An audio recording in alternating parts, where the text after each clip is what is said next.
Can you tell us, Dr. Mitchell, exactly what the locals of Roswell told you, if you could remember specifics? On the mic. Yeah. Yes, it was that the Roswell event was an alien craft, that it was not of this planet. That's the essence.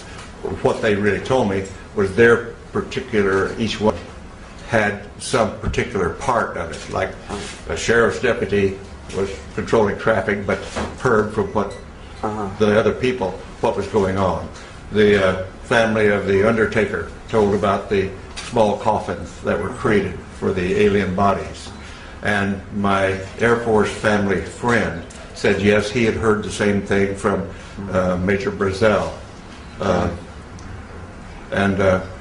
Each one of them just told what their portion of the activity was all about.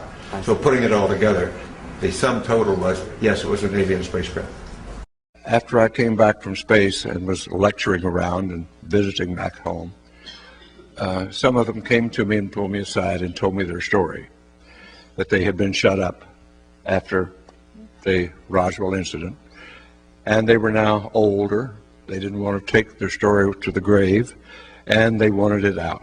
And they figured I was trustworthy since I was a local boy and been to the moon. It would be okay if I took their story. So I promised them I wouldn't tell their names, but I would carry their story forward. A few years ago, 10 years ago, I did take the story to the Pentagon. I did have a meeting with high-level intelligence people, the Joint Chiefs of Staff. I did tell the story with a couple of other, with another naval officer and Stephen Greer, Dr. Stephen Greer, if you've heard that name, and told my story of what I knew about the Roswell incident, and subsequently had it confirmed that it was true, and that the individual who I told this with had tried to get into it to find out personally about the information, and he was rejected, as many others have been rejected, to have first-hand knowledge of the cover-up. In any event, however, the fact that the Roswell incident was real has been confirmed. We have to remember that right after World War II, the Army Air Force was separated and became the Air Force, a separate branch of service, and that the OSS, which was the Office of Special Services, was disbanded and eventually became the CIA.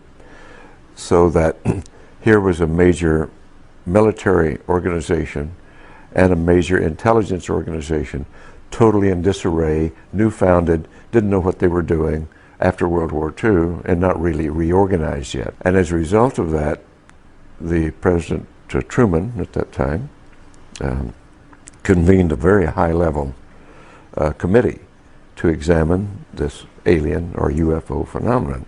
They did come to the conclusion that it was alien, and the military rightly came to the conclusion, if they're hostile, there's nothing we can do about it.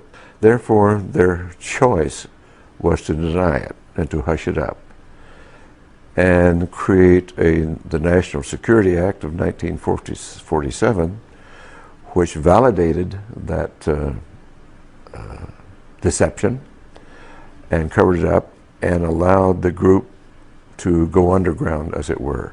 And we've been living with that now for 50 years. It is really the beginning of the whole cover-up, the entire denial of this phenomenon.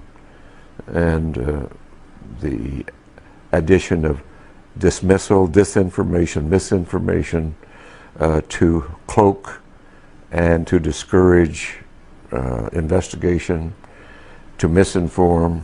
It's just been continuous for many, many years now. Eventually it came away from the fear, I believe, of not being able to protect and do their duty to the notion of power and control, controlling the knowledge and the technology.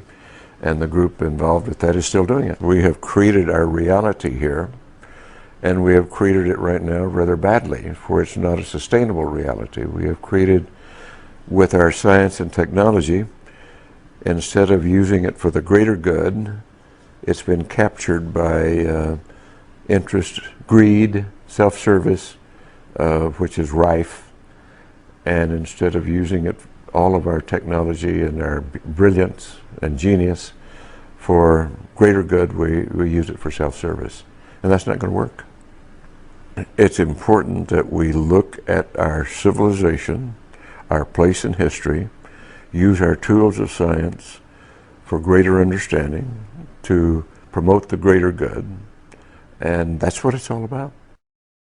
I happen to be privileged enough to have be in on the fact that we have been visited on this planet, and the UFO phenomenon is real, although it's been covered up by our governments for quite a long time.